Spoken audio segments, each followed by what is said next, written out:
Lesson 11. There is an old legend that when Moses first ascended the mountain, God gave to him the secrets of the Kabbalah. This told humanity what it could do. Moses, upon seeing the worship of another deity when he descended, destroyed public knowledge of these secrets, saving them only for the high priests of Israel. When Moses again returned to the top of the mountain, he came back with the Decalogue, the Ten Commandments. These were filled with thou shalt nots, telling people what they must not do. The people were truly children of Israel. They were not yet able to accept the freedom which is inherent in the Kabbalah. Today, most people are still not able to be free. They are infected with following various isms, sometimes to their death. People follow the doctrinal lines of religious groups, political groups, and peer groups, or blindly follow one or more political, religious, military, or economic leaders. The common person is unable to think for himself or herself. This is a symptom of the current Passion age mentality, and I fear will be with us for many years to come. But there is hope. There are some people who are beginning to think, who are beginning to wake up as if from a long sleep. These are the people who are the advanced guard of the coming Aquarian age. These are the people who are not members of various dogma-filled organizations. For the most part, they work for themselves or in very small groups of like-minded persons. They are the wave of the future and the hope of tomorrow. Is this an elitist attitude? Absolutely, yes, and no. For while there is an Aquarian age elite, it is not limited to those which money or political power were previous elites. No, it is an open elite which anyone can join at any time and make eddies, ripples, and waves in the ocean of our coming world. If you have been studying and practicing the lessons of this course, you are well on the way to becoming a full-fledged member of the Aquarian age. If you are not one already, but you must not, look down on others who have not advanced as far as you have. They may one day jump into the future at a rate accelerated even above your own. It is said that the true deep secrets of magic cannot be told. It is said that the true secrets of magic are hidden and shown only to initiates of secret occult bodies, such as the true Rosicrucians or Illuminati. And then, only after the student has spent years of study and practice and has passed serious and even life-threatening tests, all of this is true. From this point on, I can show you no more. I can teach you no more magical secrets. Yet, there are still many pages more in this book. Why should this be? To answer this question, I have to teach you what I consider to be the ultimate secret of true magic. There are three things needed to work any magic. 1.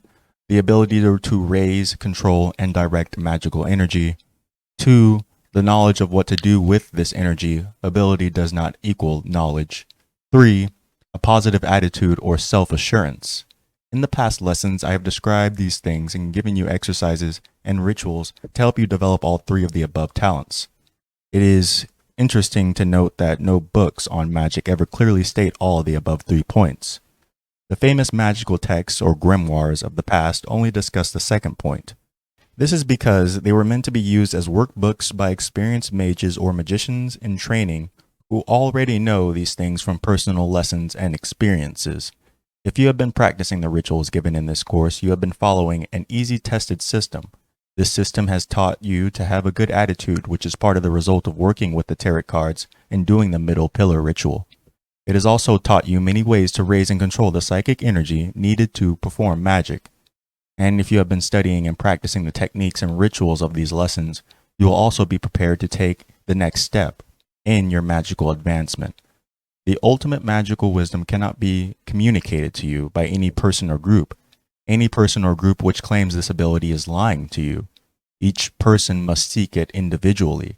The so-called lost word or secret name of God can never be communicated to you by another person. You must learn it by yourself. One way to do this is by following various systems of schools of magic. You are encouraged to find one that particularly fits your needs. However, if you have been doing the rituals of this course, you should be prepared to discover that information and take the next step in learning the true innermost secret of magic. If you have been regularly practicing the techniques and exercises and rituals, You are at the very least should have or be beginning to achieve good control of magical energy. The LBRP, BRH, middle pillar ritual, and the circulation of the body of light are all techniques which train a person on the ability to raise and control magical energy. If you have made a talisman which has achieved its goal, you have proved to yourself the successfulness of your ability to raise and control willed magical energy. The important part of this is your ability to use your conscious and unconscious will to control magical energy and put it to the uses and desires you wish. Perhaps you have seen books with other exercises on how to raise and control magical energy. Some are very good. But it is my feeling that repetition of a few basic exercises with millennia of development will work much better than spreading out your personal energies by memorizing large numbers of practices with fewer representations of each exercise. A positive attitude, as mentioned, should be being developed as a direct result of the tarot card contemplation practice. Its development will also be aided by the study of the harmony of the universe as indicated by the balance of nature and as shown on the Tree of Life. The more successes you have in gray magic, the more confident you will become in your own magical abilities and the more positive your attitude will become. There are many books with spells, rituals, ceremonies, philosophy, theories, and information which could help add to your knowledge of where to direct the raised and controlled energy. In fact, I could teach you much more, but I feel no need to do so as it is an intermediate information. Instead, I will teach you how to obtain higher information, the knowledge of true magical secrets for yourself. This knowledge is not available on the physical plane of Earth. It can only be learned from entities on higher planes. Sometimes these entities are called aspects of the higher self, the Yet-Shida. Some people call these entities manifestations of God. The process of how to reach the communication with these entities will be discussed later in this lesson. I wish to stress that there is nothing to fear from the beautiful natural techniques that you will soon be learning. The best is yet to come. If you look over the hundreds of pages of this book which you have followed so far, you will know that we have covered a tremendous amount of material. Perhaps most importantly, I have tried to show you how to be a magician, how to think, act, and feel like a true wizard or wizardess. With this knowledge, you should be able to construct your own rituals and ceremonies rather than being locked into the printed words of dead hands. One of the most important topics I have covered in these lessons are the applications and methods of white and gray magic, and how to avoid falling into the pit of black magic. Remember, too, that I have always maintained that not all authorities agree with my 3 divisions of magic. I gave them only so that we could communicate better. For in spite of what any authorities say, there is no such thing as white, black, or gray magic. To explain why this is so requires some more information. Part of the process of becoming a magician is learning to discern reality from actuality. Occultists have always maintained that everything is made up of vibrational energy. Modern scientific thought has finally come to the same conclusion, calling it wave theory. Yet a wall is still a wall, a desk is still a desk. Both are really truly solid. They support the weight of the object. I cannot place my hand through them without damaging to the wall, the desk, and or my hand. This is the reality. Still, both science and occultism insist that the wall and desk on my hand are only vibratorial energy. That is, their actuality. What is actual may not appear real. What is real may or may not be actual. Likewise, some things may appear to be true and may in reality be true, but there actually may be false. It is really true that the sun rises every morning even if the clouds prevent me from seeing it. That is the reality. But the actuality is that the earth spins, giving the appearance that the sun rises. In actuality, the sun never rises. Most of us will agree that killing is bad and evil. But people who believe this is so go to war and kill every day. Are they evil? From a magical point of view, I would have to say no. For a true magician, there is no good or evil, there is no morality. Yet, a true magician is usually far more moral than his or her non-magician friends and neighbors, especially those preferring to be highly moral. How can this be so? It is because a true magician understands the laws and workings of karma. A magician realizes that he or she is totally free to choose to do whatever he or she desires. However, the true magician will invariably choose the path of light, what is called by non-magicians the morally correct path. The true magician chooses the path of light, not for the moral purpose. Rather, this path is chosen because of the magician realizes that whatever is done will come back to him or her. Such is the universal law of karma. Thus, for the true magician, there is no such thing as white, gray, or black magic. There is only magic. Period. It so happens that because of the understanding of the law of karma, a true magician will assiduously avoid the non-magicians or beginning magicians would call black magic. People who are not aware of the law of karma behave morally because they are given a code of morals or a set of laws to follow. Because they cannot see an immediate effect from the breaking that code, there is always the possibility that they will do so. Thus, people who claim to be moral are far more likely to break their own moral code than is a magician who does not believe in a set of laws to govern morality. Are there black magicians? Most definitely yes, but they should never be considered true magicians because they do not understand the functioning of a fundamental rule of magic, the law of karma. If they do, they would not do black magic. There is still another aspect to what some people might call black magic. If you were dying of painful, incurable disease, might there not be the possibility that you would commit suicide? Some of you reading this will say, yes, that is a possibility. Others would think, no, no way. But there are some moralists who would rather consider it wrong to commit suicide under any conditions. I am not trying to encourage suicide. I am merely saying that it is important to consider an action, good or bad, black magic or otherwise, unless we know the karmic result of the action. Most of us would agree that it would be bad for us to cut off the arm of a good person. But suppose the arm was gangrenous and the friend would die if the arm was not removed. It would be karmically bad for us for not to help them by removing the arm. Of course, it might be the karmically correct time for the friend to go through the transition known as death. Then it would be karmically bad for us to save the friend's life. As you can see, there are many complexities in determining the karmic correctness of an action. This is why doing a divination is always important before performing a magical act which will affect you or your environment.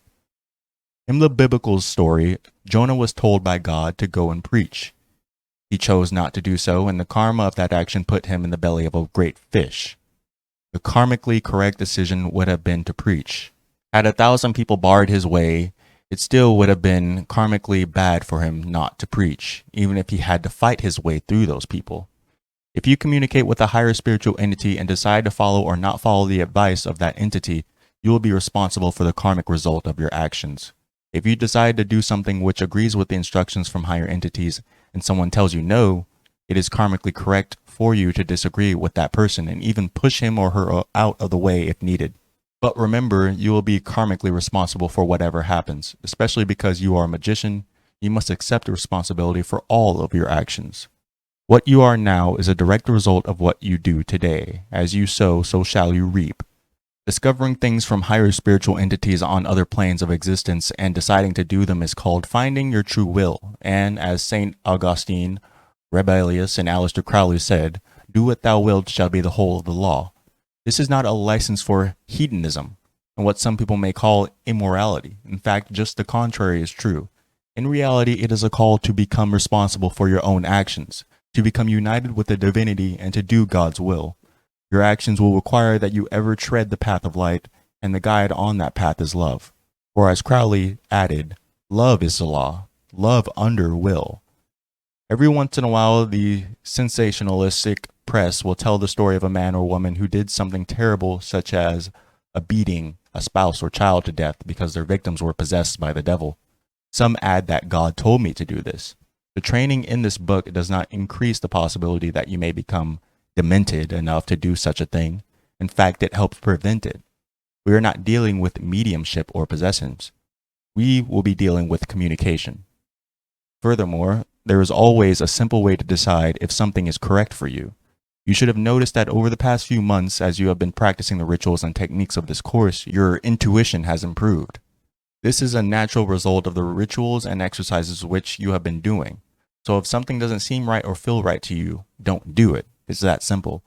If you have a feeling that someone you know may be possessed by the devil, you have a desire to make that devil leave by doing bodily harm to the person possessed, it is you who needs help.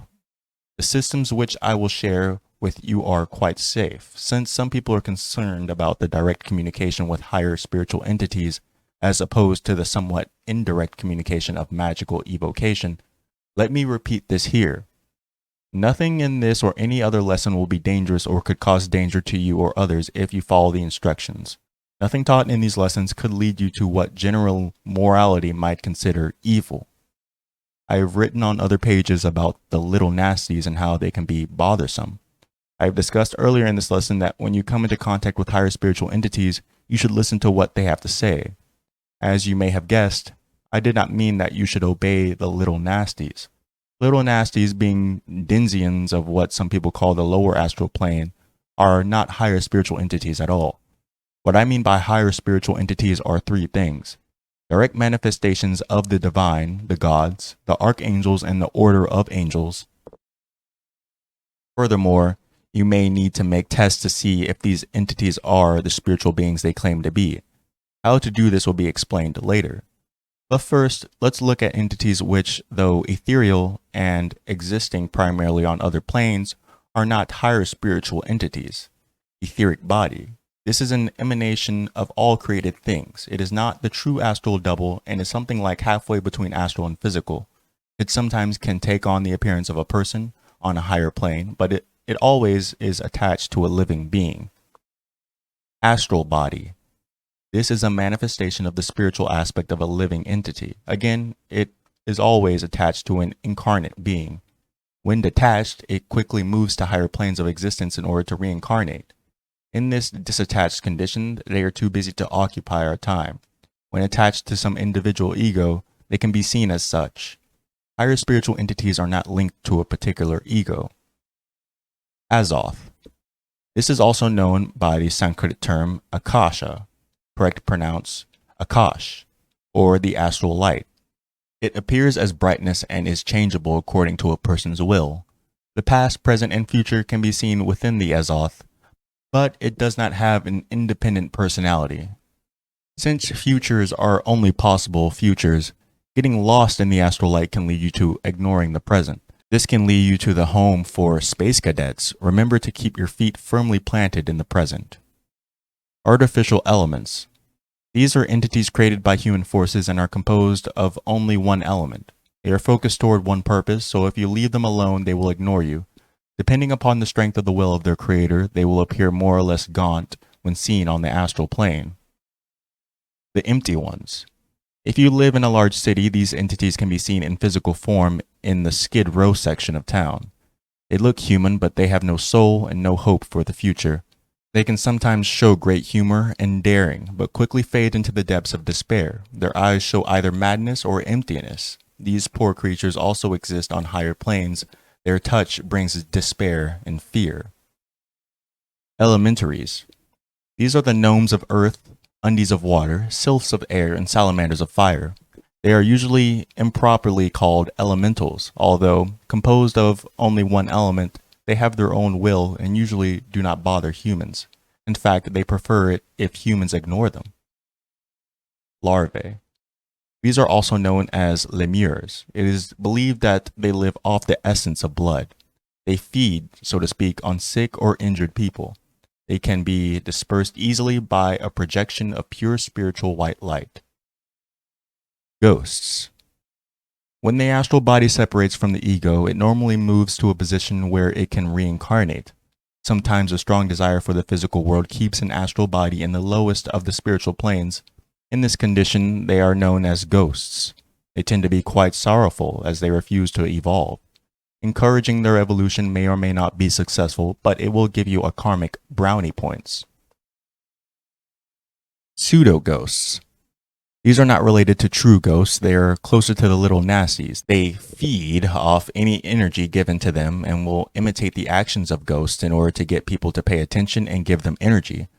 By reading the astral light, they can know your past and probate future, and thus may appear as seances under the guise of a deceased loved one. They are more bothersome on the physical plane than any other plane. These and other entities exist on the higher planes. Those of a single mind will not harm you unless you try to stop them from their goal. Those connected to entities on the physical plane are usually too involved with the physical plane to bother you. There is one type of entity which exists on higher planes which can be problematic. your own thought forms. Here, form is the key word. On higher planes, thoughts do take on various forms representing their nature, and unfortunately, you do not have to consciously create them. Thus, on higher planes, you may come into contact with ugly, foul monsters of hideous appearance who attempt to stop you from achieving your goals. They are only your own fears, angers, and prejudices, etc. They will not harm you themselves, for to harm you would cause their own destruction. But because most people are too frightened to examine or even look at the darker side of themselves, most people will run in terror at the sight of their own negative thought forms. This can keep you from accomplishing your goal in direct communication with higher spiritual entities. Visualizing a pentagram of bright blue light, speckled with brilliant gold flecks, and shooting it out at them will keep them away. The only way to really get rid of them is to face them and your fear, and overcome the negative aspect of yourself which created them. Few magicians are ever really psychically attacked.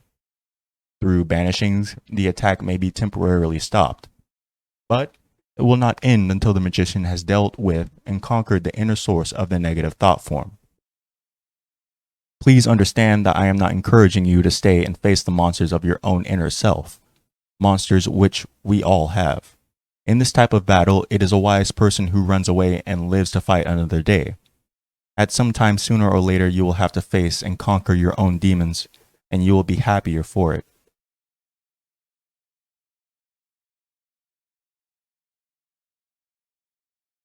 Part 2. In part 1 of this lesson, I explained that I would teach you how to learn the ultimate secrets of magic. Although I cannot teach you the actual secrets, this is because each person must learn them for him or herself and prove his or her worth and readiness to themselves. Also, the secrets are a very subjective nature. What may be the ultimate secrets of magic for you might not be for another aspirant.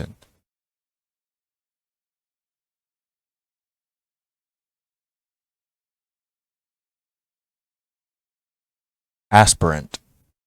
However, if you think that you will begin to learn the techniques for this discovery in this lesson, you will be wrong.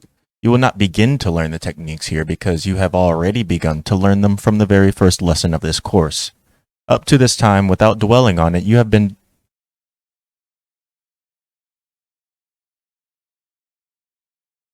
I have been directing you on the method of how to obtain the desired information and secrets. I have not dwelt upon it because some people seem to fear what is represented by two small words. Frankly, I cannot understand this fear because the process, named by those two words, is something these people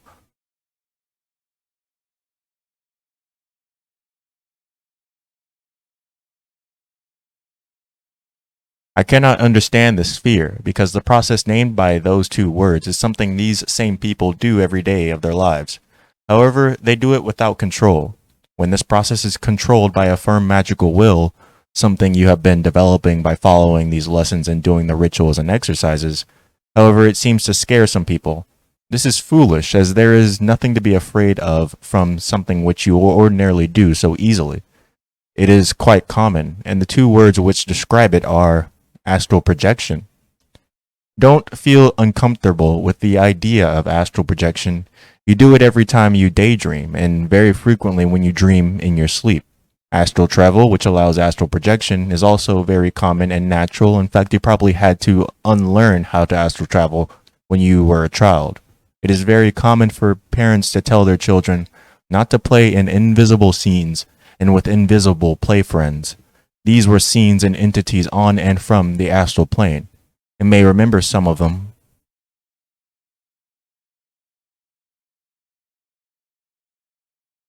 You may remember some of them.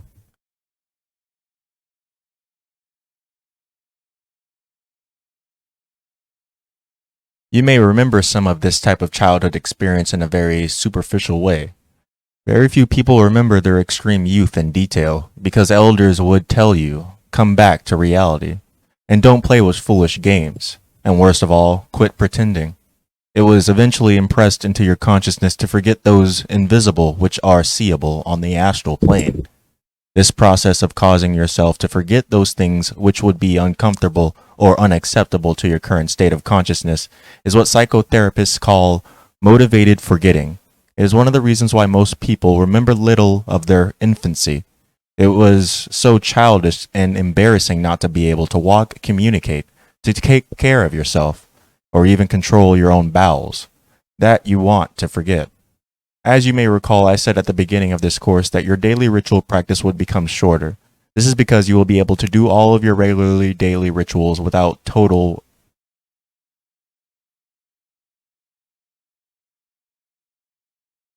This is because you will be able to do all of your regular daily rituals work total astrally. Remember, the physical actions of a ritual work to impress the subconscious and reinforce the conscious with what is being done in the astral plane.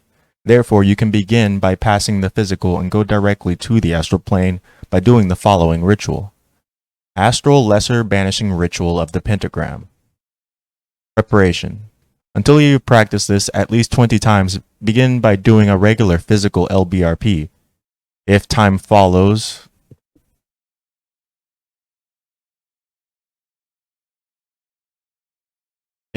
allows, also do the BRH.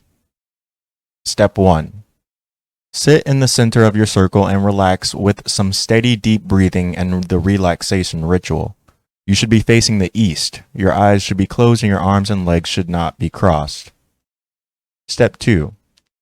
Visualize yourself, or if you prefer, an idealized image of yourself standing facing you. Take some time and get the best image possible in your mind. Step 3. Once your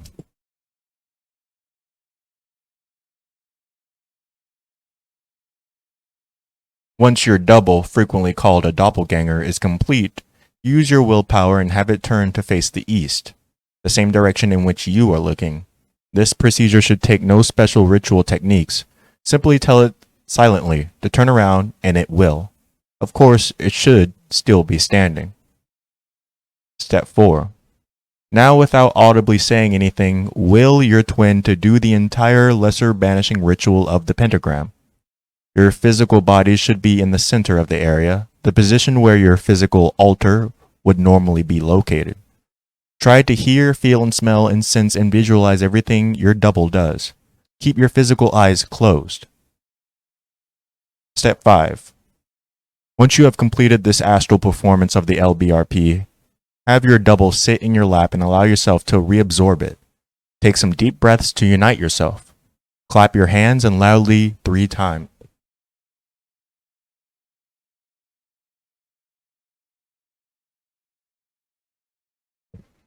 Clap your hands loudly 3 times. The sound will help bring you back to normal consciousness. Now you may open your eyes. Postscript. After you have done the astral lesser banishing ritual of the pentagram, be sure and perform the LBRP physically. Do this until you have performed the astral version at least 30, not 20 times. The astral LBRP sounds quite easy to do from the description above. Actually, it sounds a great deal easier than it really is. This ritual takes as much more concentration than any rituals you have done so far in this course. If you find yourself getting lost or falling asleep, just stop where you are and perform the LBRP physically. Simply follow the directions and add nothing to them. Nothing bad can happen to you. If you have trouble concentrating to a level where you can do the entire LBRP in this above astral fashion, try practicing the following concentration exercise. Needed: a timer and 4 cards. On the first card, place a large dot. On the second, place 2 dots side by side. On the third card, make a row of 3 dots, and on the fourth card, a similar row of 4 dots. Set the timer for 5 minutes. Look at card 1 until you have a very good idea of the single dot. Now close your eyes and only think of that dot.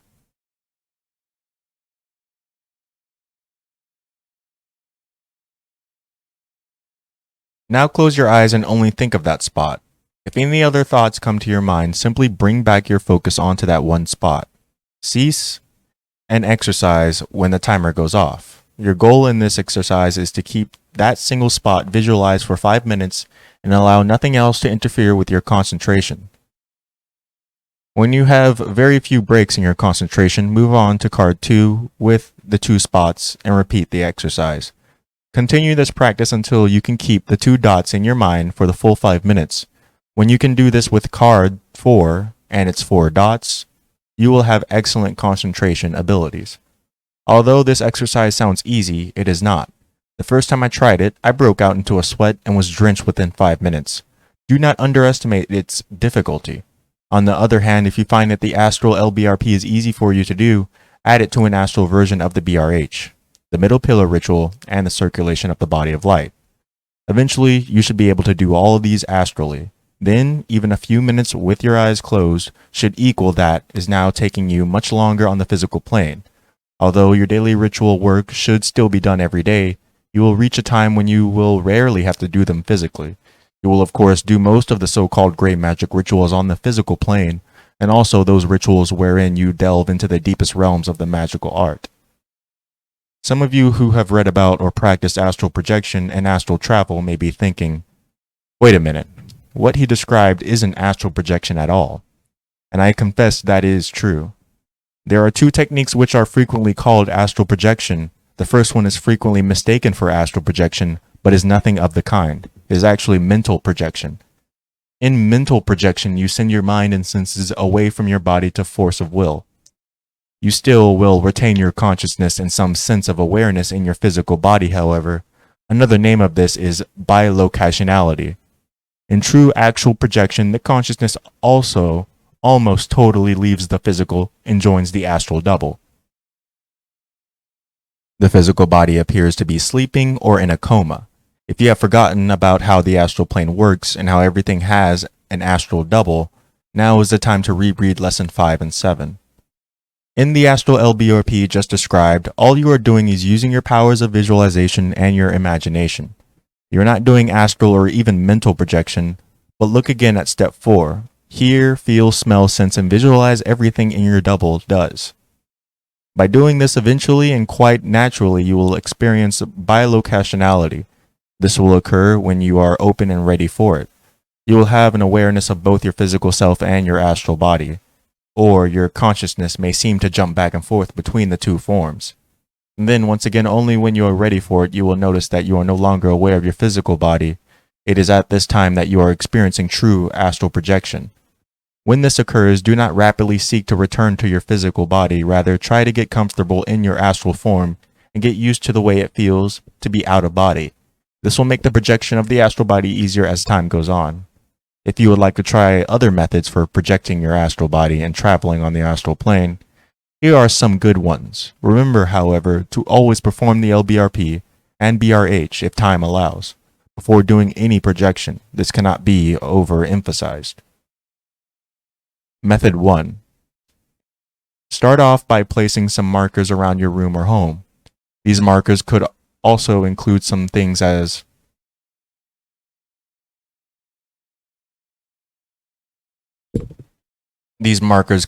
such things as a rose, a bowl of cold water, a shoe, etc. Now lie down on your bed. Next, get up and make a circle, going from one circle to the next and back to your bed. Involve yourself with each of the markers. Smell the rose, feel the cool wetness of the water, feel the texture of the rubber of the soles of the shoes. When you return to the bed, lie down in your original position. The next step is to visualize above you a cloud of purest white. It may remain as a cloud as you can form it into the shape of your own body, idealized if desired. You may notice a connection between your physical body and your double in the form of an umbilical-like cord at your navel, solar plexus, third eye area, or at the top of your head. People experience this cord in different places. Now, will the cloud or double to circle around the markers without the same path that you had taken earlier. If you notice the cord, you can see that it will stretch indefinitely. Have the double or cloud smell the rose, feel the water, and feel the shoe, just as you did earlier. Eventually, this imaginary tour will change to a bilocationality, and finally to astral projection. Once you have attained these states, there is no need to limit yourself as to where you can go. Feel free to visit a friend's home. Remember that you are learning a new skill, so don't try to go too far until you are very comfortable with the experience. Even if you are only using imagination, always reabsorb the double or cloud back into your physical body when you have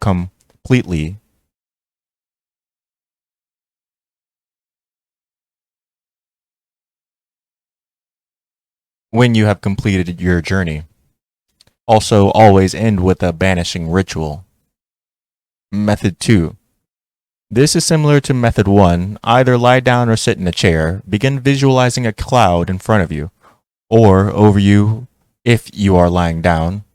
If you wish, you may form it into a double of yourself. Now firmly desire to transfer your consciousness to the double. If you feel a sudden change in your body, described by some as a lightning or vibrating feeling, will yourself to open your eyes. Do not try to physically open your eyes by using your muscles, just allow yourself to see. Do not be surprised when you see your physical body in front of you. Spend no more than 3 minutes concentrating on trying to cause your consciousness to leave your body and join your astral self. If it works, fine. If it doesn't, work in about 3 minutes. Then that is fine to relax, take some deep breaths, and try again tomorrow. The key to succeeding in this system, and with all of the methods really, is the urgent desire to leave your physical body. When you succeed, be sure to reabsorb the double into your physical body at the end of the projection, of course. Do banishings after and before. Method 3. Lie naked on a bed. Have a friend or relative put a folded heavy bedspread on your feet. Now, have your aide slowly drag the folded bedspread up your body until it reaches the top of your head. Then the person helping you should quickly lift the spread up and away from you and quietly leave the room. Now, duplicate the process in your mind's eye. Only instead of a bedspread, feel your astral body rising up. First your feet rise, then your ankles, calves, knees, and so forth to the top of your head. At the point where the bedspread was lifted from your physical body, imagine your consciousness going with the astral body. When finished, reabsorb the double into your body. Method 4. Hear the musical note D, natural above middle C in your mind.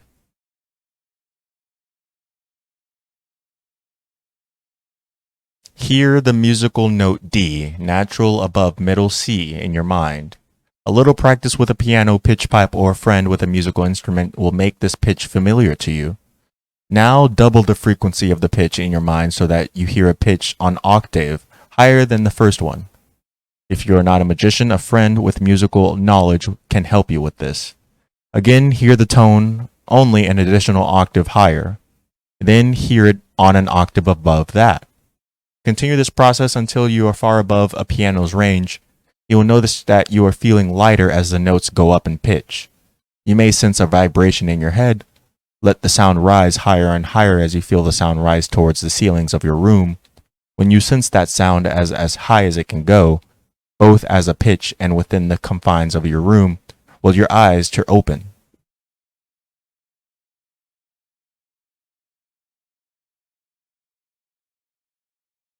Will your eyes to open. Again, don't be surprised if you see your physical body below. When finished, allow the double to be reabsorbed into your physical body.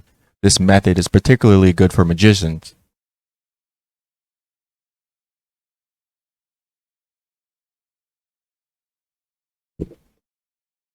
This method is particularly good for musicians. It was the method I used when I first had a willed out body experience. The methods of astral projection and astral travel represented here are enough for anyone to learn from. If you desire more information,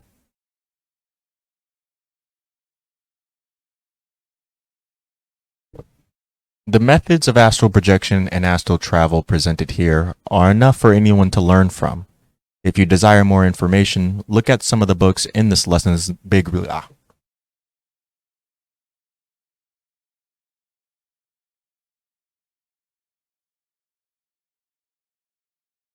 If you desire more information, look at some of the books in this lesson's bibliography. But be aware that each of the books are limited by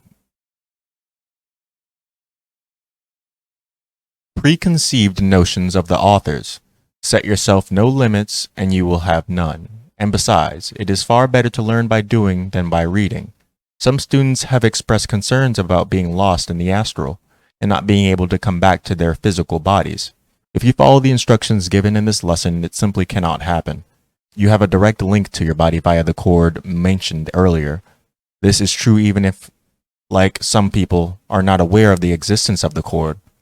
The only time getting lost can occur is if you stray too far from your physical body. The relative expression too far is not a question of yards or miles. For lack of a better comparison, I like to say that it refers to hundreds of light years. Simply stay near your body while you are learning and you will have no such problem whatsoever. In fact, the biggest problem for most people is not getting back, but getting out in the first place and then staying out. You must truly desire to leave your body and approach the entire idea of the astral by knowing that it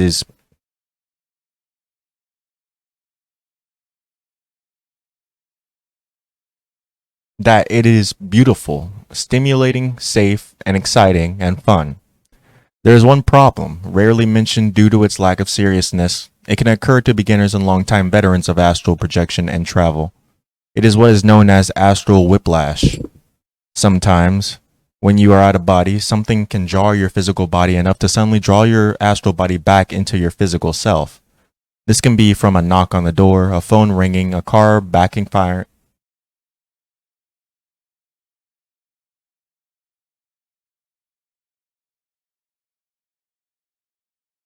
This can be from a knock on the door, a phone ringing, a car backfiring, or a friend nudging you and asking you, "Hey, are you asleep?"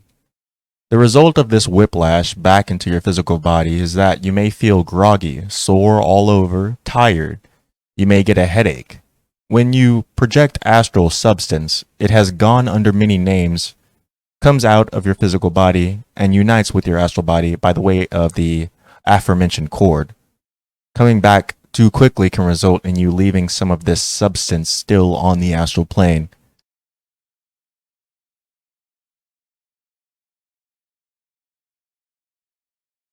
It is this loss which causes the minor physical problems mentioned above. This is one reason why you should always allow the double to be absorbed by the physical body after you finish your projection.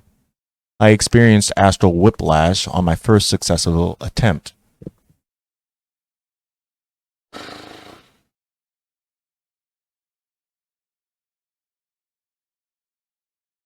I have experienced astral whiplash on my first successful attempt at astral projection. When I willed my eyes to open, I suddenly realized that I was floating at the top of a room and could see my body below me. The excitement and exultation was too much, and wham! I was back in my body.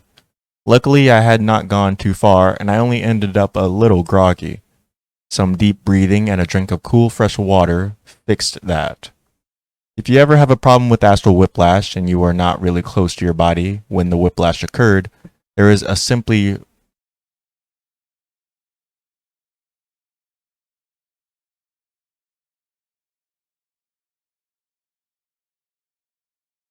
There is a simple remedy for any of the symptoms associated with it. Reproject yourself to the same place to which you went when you were troubled. When returned to your physical body in your normal fashion, you will automatically collect whatever substance was left. If you do not have a chance to reproject, the feelings resulting from astral whiplash will fade in a few hours or after you have good sleep. Perhaps the best solution to astral whiplash caused by an interruption from an outsider would be prevention. Before attempting any projections, take the phone off the hook and tell anyone else in your home that you are not to be disturbed for the next hour. At this time, there is no need for you to travel far once you have the knack of projection. However, it is important to include in your tarot contemplation ritual the aspect of imagining yourself in the chosen card and looking beyond the edge of the card if you are not doing so already. This and astral projection can come together in the next part of this lesson. You may wish to practice both the advanced tarot contemplation ritual and the astral projection for a few days or weeks until you have a minimum efficiency before moving to the next part of this lesson.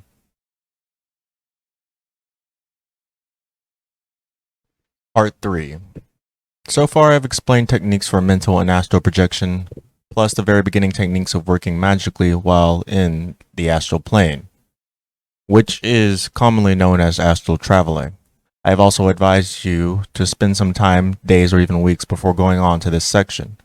I remember how excited I got when I first projected and how I quickly wanted to move on with my practices. So if you're quickly going ahead, there is no need to apologize. You are not expected to have achieved immediate success with the techniques. Very few people I have talked with do, and I know that it took me quite some time before getting any real control at all. It may take you weeks or even months of daily work to perfect. It is better to practice for 15 minutes or even only 5 minutes every day than it is to practice for 1 hour once a week. Persevere and you will succeed. But so what? Once you able to freely project your consciousness into your astral body and travel around in that state, what good will it do to you? Why even learn how to astral project in the first place? Sure, it is fun and exhilarating, but going to a movie can be fun and going to dancing can be exhilarating. And movie going and dancing take a great deal of less preparation. There are many books which discuss how wonderful it is to be out of body, but once you achieve the ability of projection, few of the books discuss what to do with it. Some say you can contact friends or visit the moon or any other of a variety of more or less mundane things. Why bother? I can call my friend on the phone or drive over and visit them, and although visiting the moon might be interesting, it is not at the top of my things to do list. And why? If the goal of astral projection is so relatively mundane, have occult schools and fraternities from the earliest dates of recorded history stress the importance of learning how to project. As I have made clear, the purpose of this course is to introduce you to various magical topics so that you can direct yourself in your lifelong study of the occult. This lesson is specifically focused towards being a guide for your future study of metaphysics. In this lesson, you are learning techniques which can give you very magical secrets known and unknown to humanity. With these techniques, you can achieve whatever you want in life, both spiritually and materially. Few people know about it because real magicians have tried to keep it a secret from mere babblers in occult sciences. It has been necessary to withhold this ultimate secret of magic from you until now for 2 reasons. 1, you had to prove your readiness to receive the information by sticking through this course. Right now, if you study not one more word of this course, nor read any other book, you probably know more about the theory and practice of traditional Western magic than most of those who claim to be ceremonial magicians. You have earned the right to have this information by your diligence. This is especially true if you have been practicing the exercises and rituals. 2. According to Eliphas Levi, telling the truth to someone who cannot accept it is the same as telling that person a lie. I could have given you information in the first lesson of this course, but you would not have been able to use it. Thus, it would have been misleading or a lie to you. In order to make use of this knowledge, you need to develop all the techniques and talents given so far in this course. This course is cumulative. The technique I will be sharing involves the use of the tarot, Kabbalistic correspondences, understanding how to do ritual magic, how to raise, control, and direct the magical energy, plus the ability to project to the astral plane. In fact, this technique is the reason for learning astral projection. It has long been kept a secret. It is called path working. Right now I am typing at my desk surrounded by glass-fronted cases which are filled with occult books and manuscripts for those of you who are heavily involved in buying, and I hope reading, occult books. You may have noticed that in the past few years several books have been published dealing with path working, all of them including examples of working the paths. They seem to make path working into a mythologized journey through archetypal images in the imagination. While this may certainly be a type of path working, one of which I was unaware until these books began to be published, it is not the type of path working I am familiar with, nor is it the path working system which I will be sharing here. To my knowledge, this is the first time this system of path working has been published. Before discussing how to do path working, there is some preliminary information which you must have. One of the best writers on Magick and the Kabbalah claims that the Tree of Life is just a convenient tool for memorization and categorization. While to an extent this is true, it does not go far enough, for the Tree of Life is also a map of the physical planes. Magicians can use this map to chart their ways to meeting with higher spiritual entities, non-physical consciousnesses capable of giving any information needed. This is why the study of the Tree of Life is so vitally important to all Western ritual or ceremonial magicians. Path working, quite simply, is the process of using this map to go to the location of some higher spiritual entity. On the astral road, you may encounter any or all of the appropriate Kabbalistic correspondences for a particular path or sephira. You may also encounter any of the lower non-physical beings described earlier in this lesson. Each journey up and down the tree of life will be unique, although it may have similarities with other such journeys. Therefore, you cannot depend upon what others have written. There is no room for authority in occultism. What you can do depend on is your own Kabbalistic knowledge and magical ability. Now perhaps you can see more clearly one of the reasons I have had to wait until this lesson to describe this technique. I think that the best way to show you what path working is like is to give you an example of a path working experience. Please remember that merely because someone else has done this does not mean that it will be correct for you. Path working, like your physical world, is real, and like the physical world, it is interpreted through our senses and our minds. Therefore, it becomes highly subjective. True, for the person experiencing it, the path working is real. Merely because something is real does not mean that it is actual. It only means that it is our present interpretation of what is actual. Because path working is so intensely personal and important, none of my students have ever told me that they were willing to have their magical record of a path working published. I feel the same way about my own path working experiences. Therefore, as an example of path working, I am going to present to you a version adapted from a rare book called The New Dimensions of Red Book. Although this was a group working, it has some valid points which make it very similar to the path working I will be describing. I have altered it greatly to make it more similar to a path working you may have. An example of path working. It is a bright night. The moon is full and the air is clear and cold. The date is blank. I have relaxed and performed the LBRP and BRH and the ritual of the Rose Cross. My temple is lit with 9 purple candles, and I am using the general purpose incense of combined myrrh and frankincense. My 4 concentrated tools, the wand, chalice, knife, and pentacle, are on my altar, which is in the center of my temple. I am sitting in a chair behind the altar facing east. I have already drunk some comfrey tea, and I hold a piece of quartz crystal in my hand. I am excited, but feel prepared. I form a body which is a duplicate of myself standing in front of me. I project my consciousness into my astral double and will my eyes to open. I realize that I am now looking around at my astral temple, duplicate of my physical temple. Everything is here, but it seems more intense, more glowing, and also more ethereal. The walls of the room, however, are nowhere to be seen as they seem to be shrouded in mists. This room may be the same size as my physical room, or it may be infinitely large. I have no way of knowing. Frankly, this scares me a bit, and to calm myself I perform the LBRP. I see new and very bright blur stars and luminescent white lines going over those which I had already created. Then I perform the Rose Cross ritual. It gives me a feeling of quiet calmness. To the east, from out of the mists, I see 3 doors appear. The door to my left is a huge card of the tarot card 20, Judgment. To the right, the door is card 19, the Moon. Due east, between the other card doors, is a door upon which is card 21, the Universe. Ahead also is an enormous figure. It is my personal temple's guardian, whose name is blank.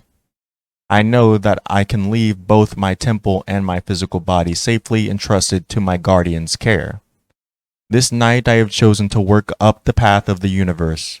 It will take me from Malkut, our earth, and my temple to Yesod, the sphere of the moon. I step toward the middle door. The door seems to grow until it is all that I can see. Instead of opening it, I will myself to become the figure in the card. Instantly we are one. I am floating in a cloud-filled void, but I feel no fear, only joy. I am surrounded by a huge green wealth, and only other entities I can see are the cherubic creatures of Ezekiel's revelations. A bull, an eagle, a lion, and a man. I look around and eventually a path becomes clear. I walk away from the wraith and the 4 creatures. I move down the path. The path is straight, but to either side is very dark. Every so often I see an image, a tableau of great interest on either side of the path. But rather than tarry, I continued along the straight and narrow road. After a long walk, I come to a sort of ocean or lake. There is something shimmering in the distance, but I cannot make out what is there. In front of me is a large, battered boat. Its oarsman is the strongest looking person I have ever seen. He would make almost every bodybuilder hide in shame. He beckons me onto the boat, so I enter and carefully sit down. He rows swiftly toward the glittering in the distance. When we arrive, I see that it is a brilliant white island. I tell the oarsman to approach, but instead he stares at me as if expecting more from me. I do not know what he wants. Rather than approaching the island, he roars around it. Quickly coming into my vision is the most beautiful young woman I have ever seen. She looks like she is perhaps 20 years old. Her body was not yet fully matured, but is still excellent to behold. About the only thing whiter and more pure than her skin is her unusual white hair. Her blue eyes look questioningly beyond me, as if trying to learn the mysteries of the universe. She is both virginally and sexy at the same time. I am virtually breathtaken at her youth and beauty. As we move further around the island, another woman comes into view. I can't guess her age, for sure she could pass at any age between her late 20s and late 50s. She is magnificently beautiful too, but her beauty is not that of a young girl. Everything about her says woman. Her body is full with the large but firm breasts and hips jutting out from a slender waist. Her skin is incredibly pure. Her white hair is puffed out to form a huge halo about her face. Her eyes are of the deepest azure. Almond-shaped, they turn down slightly at the outside, giving an impression both of knowledge, wisdom, and insight, and also sheer eroticism. This lady is by no means a virgin, but few have dared to love her except from afar. Even her posture breathes sensuality and eroticism. Unlike the mere sexiness of her younger neighbor, she is surrounded by many animals, and she stands on a highly fertile plain filled with grain and ripe fruits and vegetables. As the oarsman rows on, I begin to weep, as I do not wish to even leave this lady of light. I start to sing a song to her.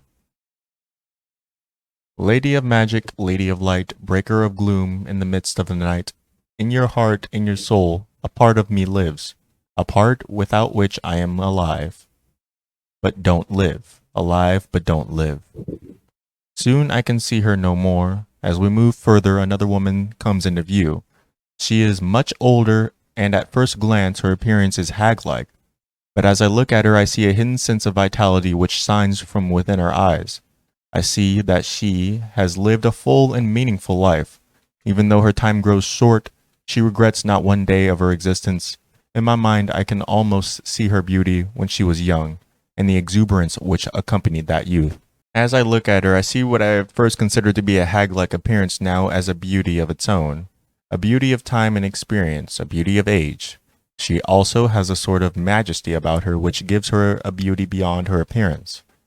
We continue around the island, and I realize that what I have seen are the faces of the threefold lunar goddess of paganism. This is natural, since before I started to study the Kabbalah, I had only studied Wicca or witchcraft. We finally return to the first spot where we come upon the island. I bid the oarsman to cease his labors and wait here for a few moments. In my heart I say, O Diana, goddess of the moon and beyond, I beg that if you have a message for me, that I might now receive it. A beautiful figure approaches from somewhere on the island. She stands with one foot in the water, speaks to me. Although we are separated by about 100 feet of water, she speaks quietly. I am able to hear her perfectly. She says, blank. Now the oarsman takes us back to the way we came. I notice things which in my excitement I had not noticed on the trip out. I see at the dock where I met the boatman a huge structure of rock which formed the last Hebrew letter Tav. I see distantly in the sky the planet Saturn, clearly discriminable by its spectacular rings. As I walk back from the path to which I had come, I see trees of ash and yew. Along with the cypresses leaning against a yew, I see a large sickle, and I get a small whiff of what smells like rotten eggs. Thankfully, the scent is quickly gone. I walk back down the path until, ahead, I finally see the wraith and the four mystical creatures. I enter the wraith and immediately see my temple and its guardian. I walk into the temple and sit in the lap of my physical body. I open my eyes and say a silent prayer, thanking both Diana and my temple's guardian. I once again perform the banishing rituals. When I look at a clock, I am surprised to see that only 37 minutes has passed. It has seemed like many hours. The important thing to notice in the above story is that the astral traveler could not enter the island. The island, of course, was Yesod. You will be given the secret of how to enter the higher Sephiroth in the next part of this lesson. However, once again, I urge you to wait for a few days or even a week and experiment with the simple methods of astral projection as represented so far.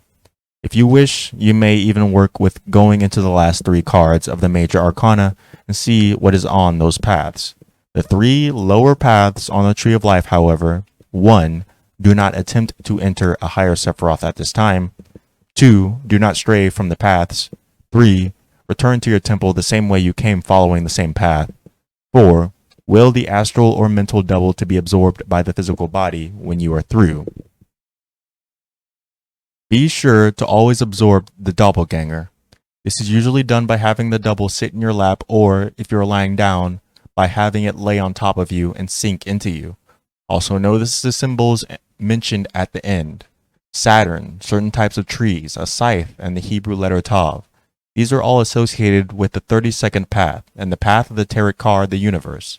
It is impossible for me to list all of the appropriate correspondences here. Besides, they have already been listed on the book 777 by Aleister Crowley. This Dictionary of Occultism, 777, is a vital book for all practicing magicians, and if you wish to improve your magical knowledge, I suggest you obtain a copy. The way the tarot fits into the Tree of Life is, as you can see, very important. It is the key for moving from one Sephiroth to another. You should become familiar with the pattern as given out in Lesson 3, if you have not already done so. If you experiment with path working, as in the example above, you may use either mental or astral projection. Again, your experience in path working may be quite different from the example above. It was only meant to be an example of the types of things which may occur. Follow the full rules above, and you will experience no problems. Part 4. The purpose of path working is for information gathering. By questioning higher spiritual entities, it is possible to learn new rituals, new magical techniques, and new mystical information. It is important to remind you that this information is for you and you alone. Although it may require others to help you in performing a ceremony, it may not be appropriate for anyone else in the universe to perform for him or herself. This represents an opportunity to repeat the unfortunate's important point: there is no room for authority in occultism. Merely because someone reports that he or she had success with an originally devised ritual does not mean anyone else will have success with it. Similarly, a great many books on supposedly occult topics are nothing more than the fantasies of the authors.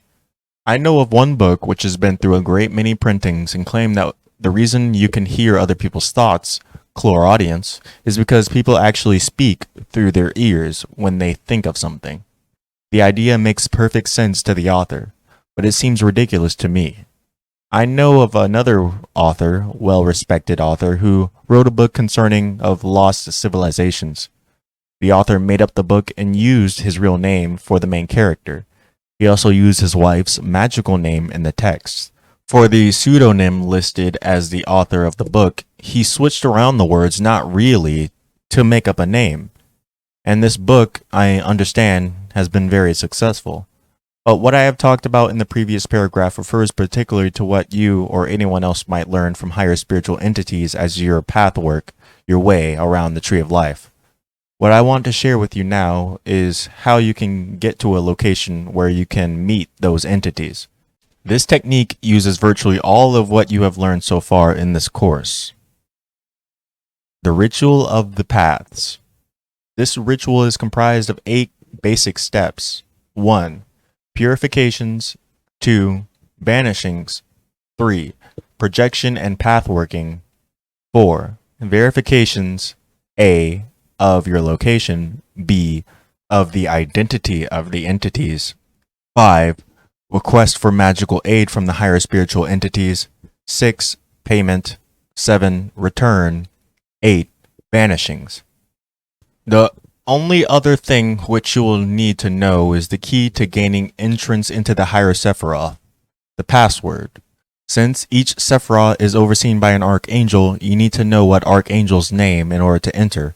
This is similar to the idea of having to give the name of a friend in order to get into a private club. In other words, the name of the archangel of a particular Sephiroth is the password for gaining admittance into that Sephiroth. Knowing these passwords will allow you to enter any Sephiroth. Preliminaries. First, with the help of the talismanic magic chart, decide what the purpose of the path working is to be and which Sephiroth you are going to visit. As an example, let us say that we feel low on vitality and wish to increase our energy. The Sephiroth involves Gibu-Ra, and it is to Gibu-Ra we must go. Next, as before any act of grey magic, do a divination. See what the probable outcome of the ritual will be. Let us assume that the divination indicates that the outcome would be very possible. The next step is to decide the proper time to do the ritual. Let's choose the 4th magical hour after sunset on a Thursday during the waxing of the moon. This was determined from the table of the magical hours. It may be that your purpose would be only to communicate with a higher spiritual entity and become friendly with that entity. In this case, it is not really grey magic and needs no divination. However, doing a divination first will indicate the probability of success and could save you a great deal of wasted time. The next step is to prepare the area. It is a good idea to give the temple area a good cleansing. Dust, wash, vacuum, whatever is appropriate. Then you must also have an altar and the magical tools or weapons. These include the 4 elemental tools and the rainbow wand. You will also need a piece of black material suitable for covering the pentacle. The material should preferably be made of silk, but natural fibers such as cotton or wool will suffice. Stay away from nylons and polyesters. Also needed is a roadmap. A roadmap simply lists everything which you will need to know for the ritual. For this ritual, we will need to know the correspondences for Yesod, Teferet, and Gibu-Ra. We will also need to know the correspondences for the paths of the Tree of Life which unite these Sephiroth. This includes knowing the tarot cards which are associated with the paths we are going to traverse. For this example, the cards, the Universe, Temperance, and Justice. Note that the path we are taking is from Malkut, Sephiroth number 10 to Yesod 9 to Teferet 6 to Gibu-Ra 5. We would have gone from Malkut to Yesod to Hod 8 to Gibu-Ra, which would go up the left pillar, or we could have chosen to go from Malkut to Yesod to Netzah 7 to Teferet to Gibu-Ra. This would be a longer way, but one which would still get us to the goal. In any event, for grey magic always begin by doing first Yesod from Malkut. This is because Yesod is associated with magic. Since our example is grey magic, we first proceed to Yesod. Had your goal of the ritual simply to gain knowledge and not ask for either a change in the physical world or information, which would allow us to create that change, we could have followed the path directly up the left pillar without first stopping at Yesod. Step 1. Purifications. Begin with cleaning your area if you have not done so. Take a ritual bath or shower as has already been described. Robe yourself, next purify your tools. True, their use in ritual work along with their dedication to the magical arts has purified them, but a little extra never hurts. Facing east, take the rainbow wand and hold it by the white band with the black end facing down. Visualize pure white light-filled energy coming from above your head, down through the rainbow wand, and out through the black end into the ground. Say meaningfully, by the power of Adonai, be pure, I exercise the creature of will. Place the rainbow wand back on the altar. Now take the air dagger and hold it in your hands. Generate energy as you would in the middle pillar ritual, but feel the energy run down your arms into your hands and into the dagger. As you visualize all the impurities leaving the dagger, say meaningfully, I exercise the creator of air. Replace the air dagger on the altar. Take the fire wand in your hand and face south. Generate energy as for the dagger, and as you visualize all impurities leaving the fire wand, say meaningfully, I exercise the creature of fire. Replace the fire wand on the altar. Take the chalice cup, which should be filled with wine or water, in your hands and face west. Again, generate energy, visualize all impurities leaving the chalice, and say meaningfully, I exorcise the creature of water. Take a sip from the chalice and replace it upon the altar. In a similar manner, treat the pentacle. However, you should be facing north when you say meaningfully, I exorcise the creature of earth. Wrap the pentacle in the black cloth which you have for the purpose and replace it on the altar. If you have not done so already at this time, light the appropriate number and color of candles. In this example ritual, you should use 5 red candles, 5 being the number and red being the color of the sephirah to which we wish to travel. Incense should also be lit. Tobacco is commonly used for sephirah. Other sharp, acrid scents will do, and of course you can always use frankincense and myrrh. Step 2. Banishings. Perform the opening by watchtower. Step 3. Projection and path working. Using the system described in earlier parts of this lesson, either mentally or astrally project out of the body. Look around your temple. Until you find the universe door, enter the card as described and look for a path ahead of you. Will yourself to move along this path, which will move you up to the tree toward Yesod. Because your intention is different, your strip may be different from the one described. Eventually you will come to a blocked door or pathway. There will be a guardian or several of them at this point. They are the order of angels associated with this sephirah. In the case of Yesod, they are the cherubim. To pass them and enter Yesod, use the password Gabriel, pronounced Gabriel. The Archangel of Yesod. Once you are allowed to pass into the sephirah, look around and make sure that you are in Yesod, part of step 4, by comparing correspondences. As an example, if you see elephants, you are in Yesod. However, if you see a hermaphrodite, you have somehow gotten into Hod. If you run into any problems or uncertainties, simply go back the way you came. Eventually you will come to a door, or perhaps a curtain or painting, which appears to be a young version of the card Temperance. Project into this card and look for its largest and most apparent path. When you eventually see this path, begin to travel along it. Soon you will find a blocked door or gate or path or entry of some kind. It will be blocked by the Mechlachim, the angels of the Sephiroth Teferet. To pass, use the password Raphael, pronounced Raphael. In a similar way to Yesod, now get used to Teferet. Make sure you are here by the use of the correspondences. Next, look for the tarot card Justice to project into this card. Look for the path and move until the way is blocked. Here, the guardians are the Seraphim and the password is Kamael, pronounced Kamael. Again, make sure you are in Gibrah by correspondences and by gematria. Step 4. Verifications. To verify that you are in the appropriate Sephiroth, you can use the correspondences as already described. However, an even better way to do the verifications is via gematria. This can only be done if you come into contact with entities capable of communication. Ask who they are. Since you are above the slowest astral levels, you do not have to worry about the creatures here having egos and thus being liars. Spiritual creatures have no true will of their own and cannot lie, but they do not have to spell out their answers in plain language. They may test you. According to the Kabbalah, Hebrew is the true language of the angels, and they may reply in Hebrew. On the next page, you will see a chart with the Hebrew letters. You'll also see what each Hebrew letter is associated with each number.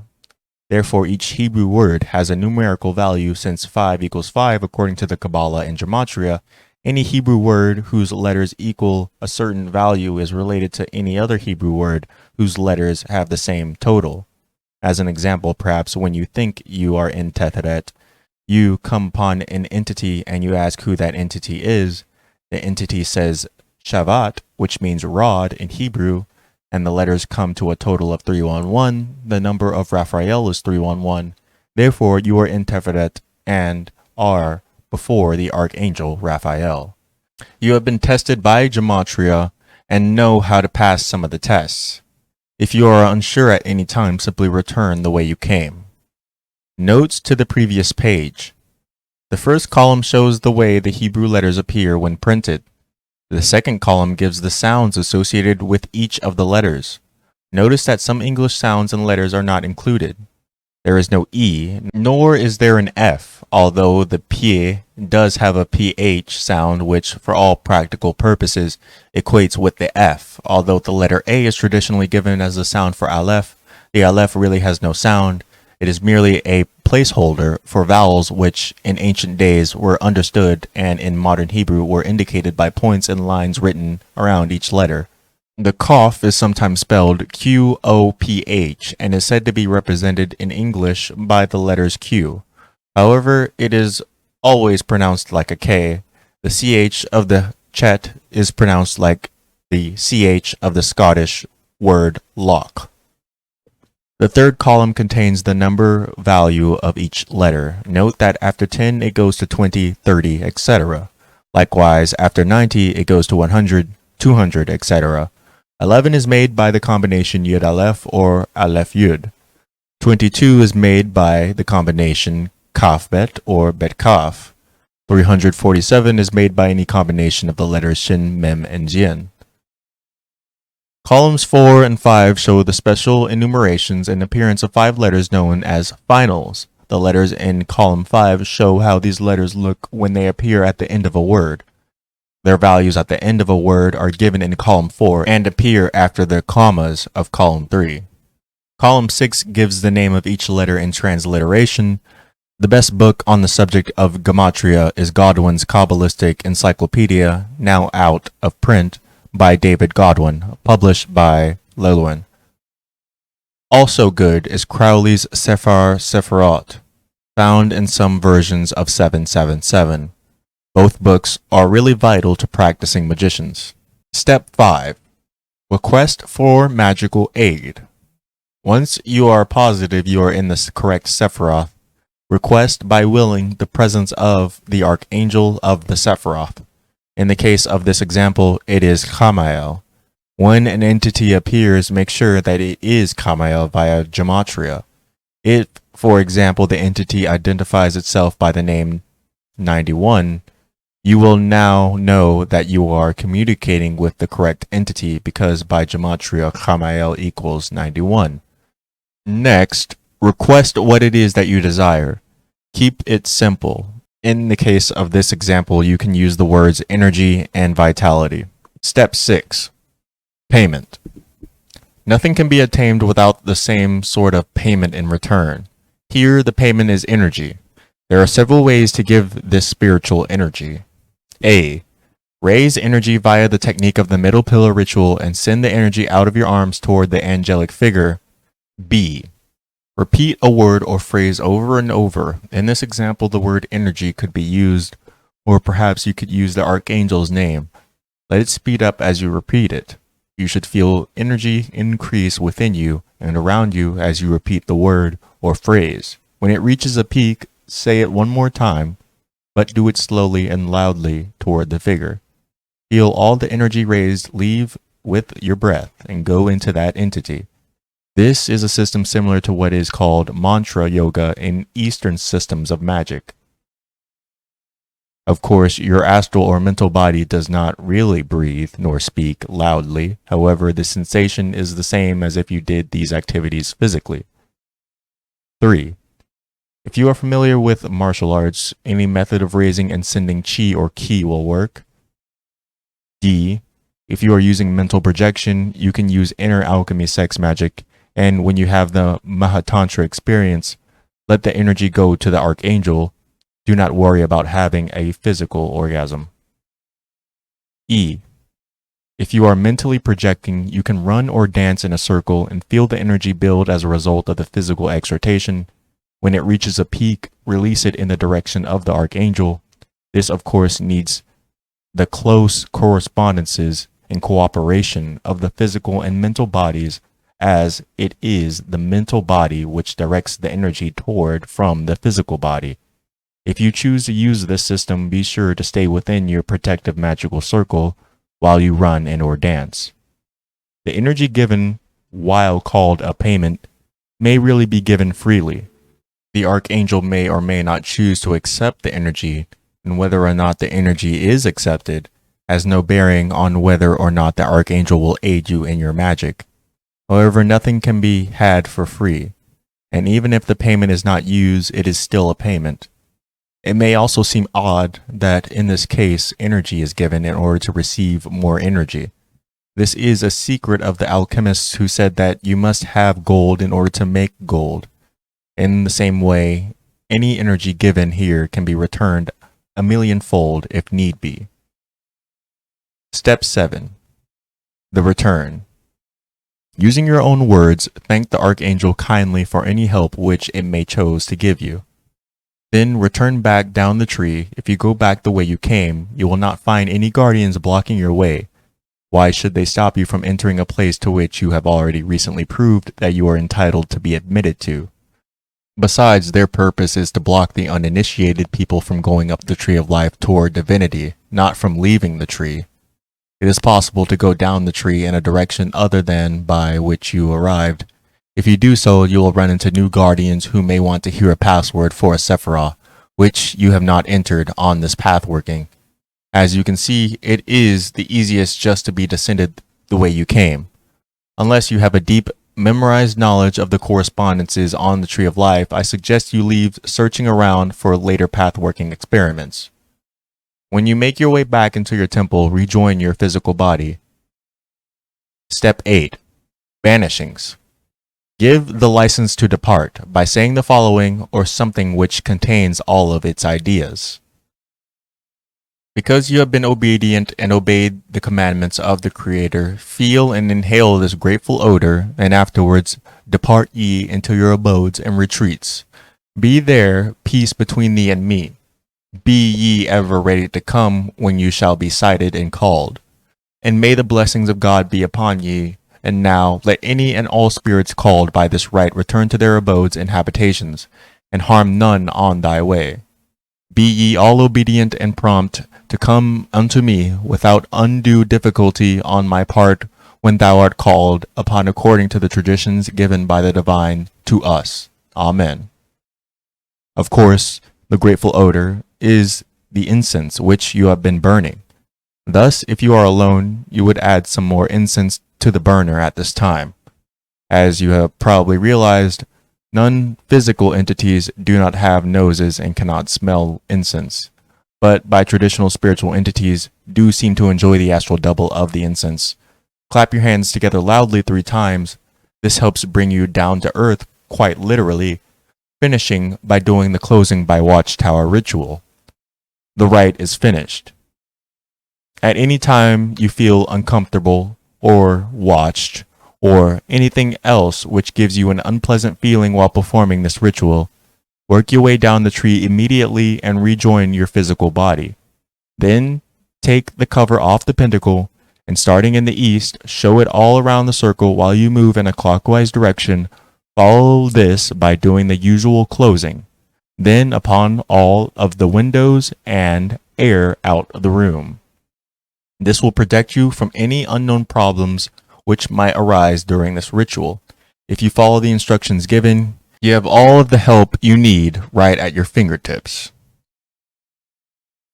This ritual also points the directions which you must study for the future.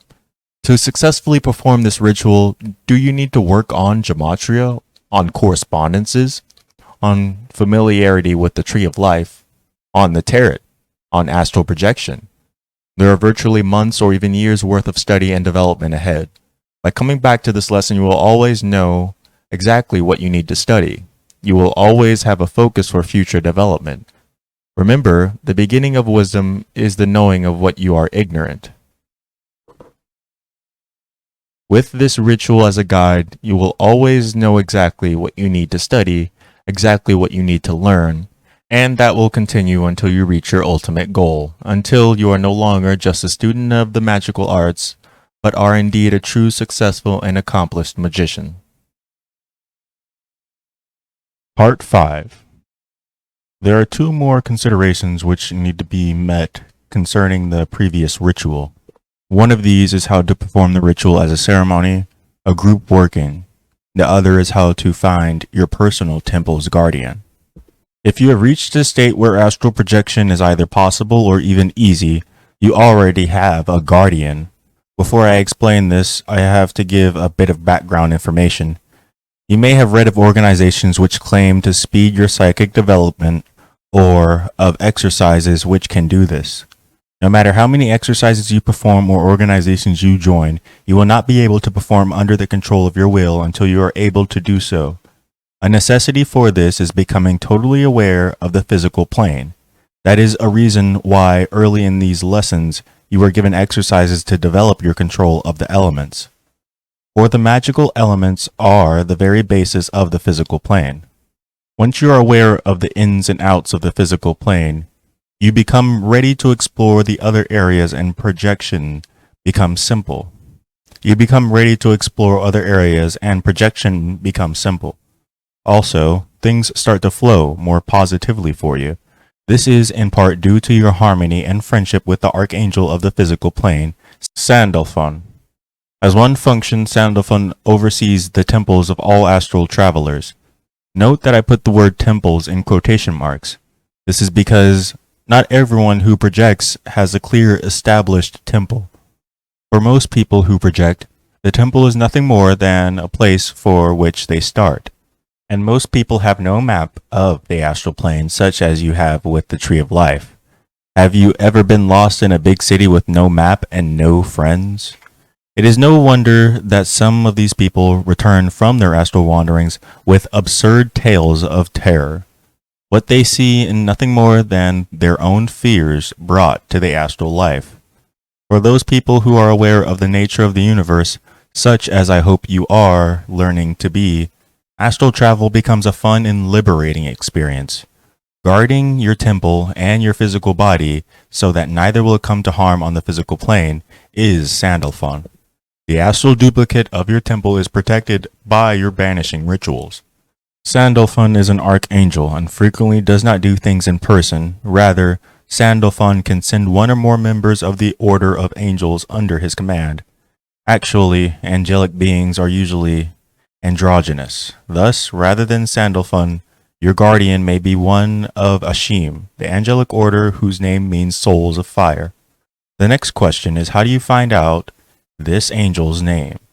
The answer? Just ask. When you project, you see your guardian angel.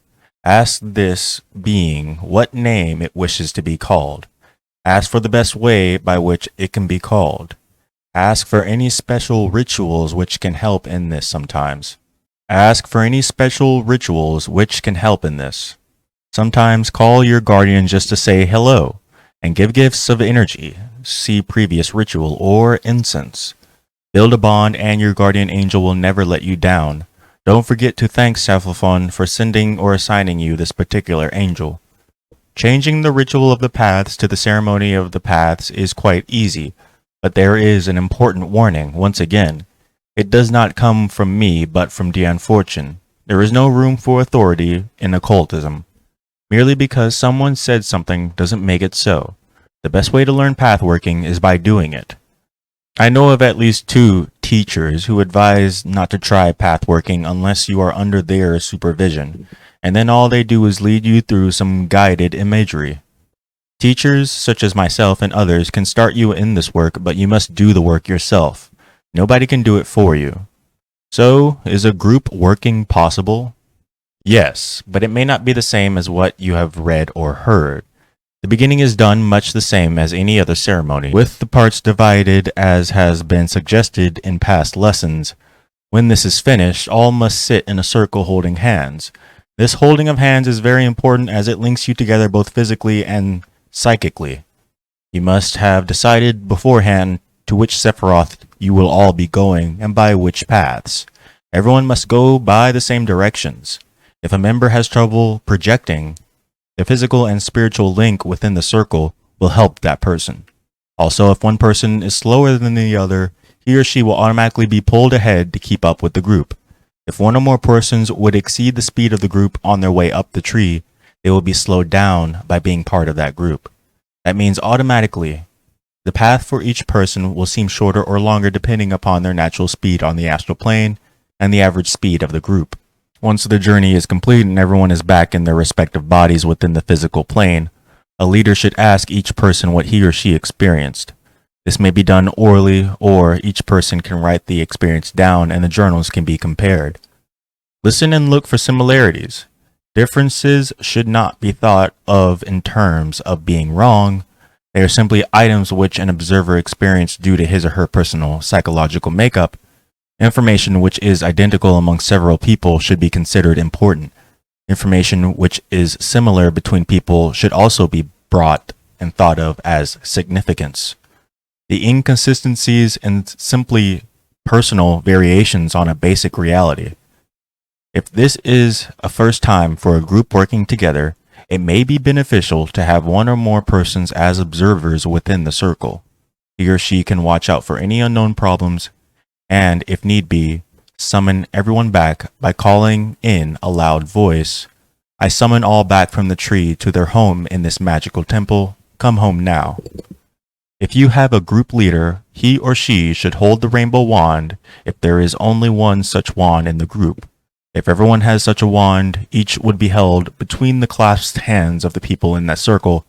Fingers should primarily be on the band of color associated with the Sephiroth to which they are going. If you have a member of the group who is functioning as an observer, he or she should keep the candles lit and the incense burning. When energy is to be sent to a higher spiritual entity, it can be the duty of this person or persons to raise and direct the energy. Thus, they may dance or run to raise the energy and then direct it up through the top of the rainbow wand while holding the appropriate colored band of the wand. If sex is to be used as a means of raising energy, the sex magic may be performed by one or more couples who are not going on the pathwork rather than having to break the circle. Direction of the energy is again controlled by holding the rainbow wand as above. Although I personally have not participated in such a ceremony, I have it from a reliable source that if you have a group of people, only one person may choose to do the pathworking, while the rest supply the raised and directed energy. This, it is claimed, can be very powerfully magically. The point I am trying to make with this discussion of group working is that within certain limitations, the schematic or order of the ritual, nothing is necessarily dedicated or set. Feel free to experiment and see what works the best for you and your group. You may have noticed that as this course has progressed, instructions for rituals has become skimmer and more schematic in nature. I have tried to give you the forms and the background information so that you can fill in the details and make up your own rituals and ceremonies based on and in harmony with traditional Western ceremonial magic. At this time, I have attempted to show you how to be original and thoughtful. I have tried to give you the basis of Western ceremonial magic so that you can think, act, and be a magician. If I have done this and moved you along the path of the great work, then I have succeeded. Review. The following questions are designed to help you determine if you have mastered the information in Lesson 11. Please try to answer them without looking at the text. The answers are in Appendix 2. 1. Where can the highest magical secrets be obtained? 2. To a real magician, what is the true difference between white, black, or gray magic? 3. What is a simple way to decide if a certain ritual style of magic or magical group is right for you? 4. What are pseudo-ghosts? 5. What is astral whiplash? 6. What common mystical symbol is also a map of the psychic planes? The following questions only you can answer. 1. Now that you have completed this course, will you continue the practices and really be a magician? 2. What do you think of this course? 3.